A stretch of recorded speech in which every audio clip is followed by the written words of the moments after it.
जय भोलेनाथ। कल की कथा में आपने सुपोदन षष्ठी व्रत तथा अर्क विवाह विधि के बारे में जाना। क्या है शीतला सप्तमी व्रत का वर्णन तथा व्रत कथा? आइए जानते हैं। श्रावण मास महात्म्य के 16वें अध्याय की कथा में ईश्वर बोले, हे सनत कुमार, अब मैं शीतला सप्तमी व्रत को कहूँगा। श्रावण मास में शुक्ल पक्ष की सप्तमी तिथि को ये व्रत करना चाहिए। सबसे पहले दीवार पर एक वापी का आकार बनाकर अशरीरी संज्ञक दिव्य रूप वाले 7 जल देवताओं, 2 बालकों से युक्त पुरुष संज्ञक नारी, एक घोड़ा, एक वृषभ तथा नर वाहन सहित एक पालकी भी उस पर बना दें। इसके बाद 16 उपचारों से 7 जल देवताओं की पूजा होनी चाहिए। इस व्रत के साधन में ककड़ी और दधी ओदन का नैवेद्य अर्पित करना चाहिए। उसके बाद नैवेद्य के पदार्थों में से ब्राह्मण को वायन देना चाहिए। इस प्रकार 7 वर्ष तक इस व्रत को करने के बाद उद्यापन करना चाहिए। इस व्रत में प्रत्येक वर्ष 7 सुवासिनियों को भोजन कराना चाहिए। जल देवताओं की प्रतिमाएं एक सुवर्ण पात्र में रखकर बालकों सहित एक दिन पहले सायंकाल में भक्ति पूर्वक उनकी पूजा करनी चाहिए।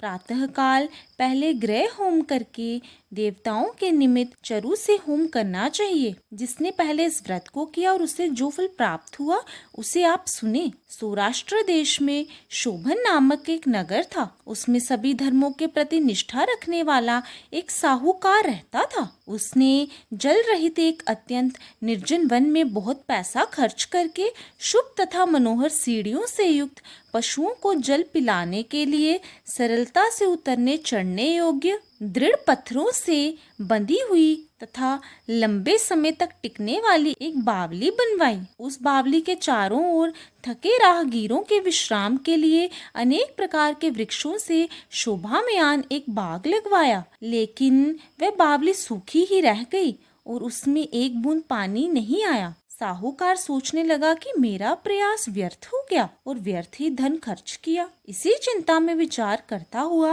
वह साहूकार रात में वहीं सो गया। तब रात्रि में उसके स्वप्न में जल देवता आए और उन्होंने कहा कि हे धनत, जल के आने का उपाय तुम सुनो। यदि तुम हम लोगों के लिए आदर पूर्वक अपने पौत्र की बलि दो तो उसी समय तुम्हारी ये बावली जल से भर जाएगी। ये सपना देख साहूकार ने सुबह अपने पुत्र को बताया। उसके पुत्र का नाम द्रविण था और वह भी धर्म कर्म में आस्था रखने वाला था। वह कहने लगा, आप मुझ जैसे पुत्र के पिता हैं। ये धर्म का कार्य है, इसमें आपको ज्यादा विचार ही नहीं करना चाहिए। ये धर्म ही है जो स्थिर रहेगा और पुत्र आदि सब नश्वर हैं। अल्प मूल्य से महान वस्तु प्राप्त हो रही है, अतः ये क्रय अति दुर्लभ है। इसमें लाभ ही लाभ है। शीतांशु और चंडांशु ये मेरे 2 पुत्र हैं। इनमें शीतांशु नामक जो ज्येष्ठ पुत्र है उसकी बलि बिना कुछ विचार किए आप दे दें। लेकिन पिताजी, घर की स्त्रियों को ये रहस्य कभी ज्ञात नहीं होना चाहिए।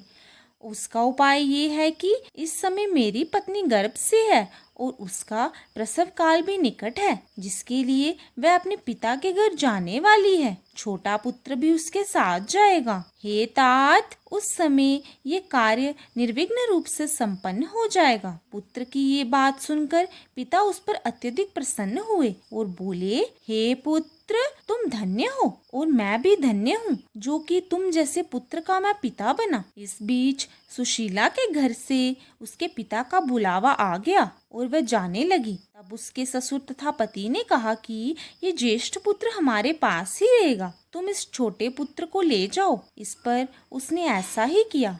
उसके चले जाने के बाद पिता पुत्र ने उस बालक के शरीर में तेल का लेप किया और अच्छी प्रकार स्नान कराकर सुंदर वस्त्र व आभूषणों से अलंकृत करके पूर्वाषाढ़ा तथा शतभिषा नक्षत्र में उसे प्रसन्नता पूर्वक बावली के तट पर खड़ा किया और कहा कि बावली के जल देवता, इस बालक के बलिदान से आप प्रसन्न हो। उसी समय वह बावली अमृत तुल्य जल से भर गई। वे दोनों पिता पुत्र शोक व हर्ष से युक्त होकर घर की ओर चले गए। सुशीला ने अपने घर में तीसरे पुत्र को जन्म दिया और 3 महीने बाद अपने घर जाने को निकल पड़ी।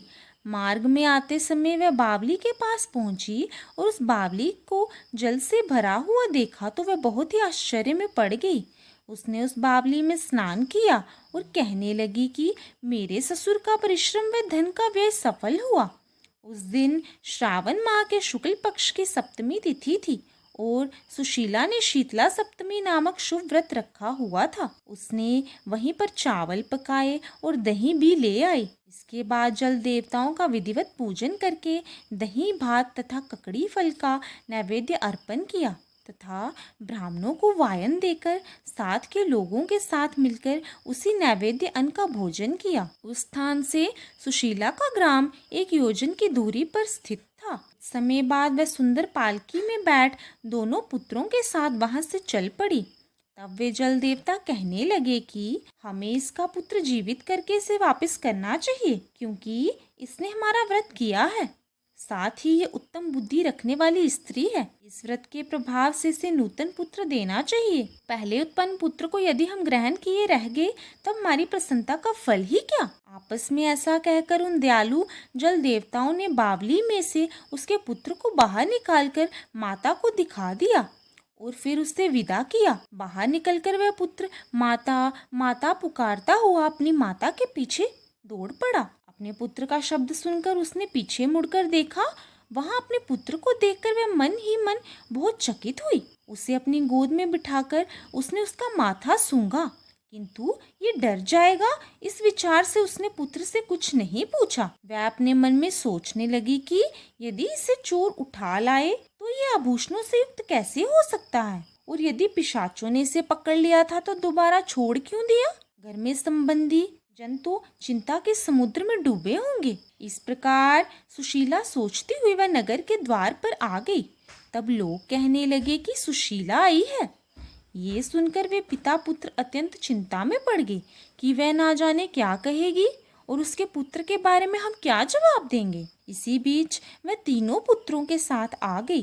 तब ज्येष्ठ बालक को देखकर सुशीला के ससुर तथा पति घोर आश्चर्य में पड़ गए और साथ ही बहुत आनंदित भी हुए। वे कहने लगे, हे शुचि स्मिते, तुमने कौन सा पुण्य कर्म किया अथवा व्रत किया था। हे भामिनी, तुम पतिव्रता हो, धन्य हो और पुण्यवती हो। इस शिशु को मरे हुए 2 माह बीत चुके हैं और तुमने इसे फिर से प्राप्त कर लिया और वह बावली भी जल से परिपूर्ण है।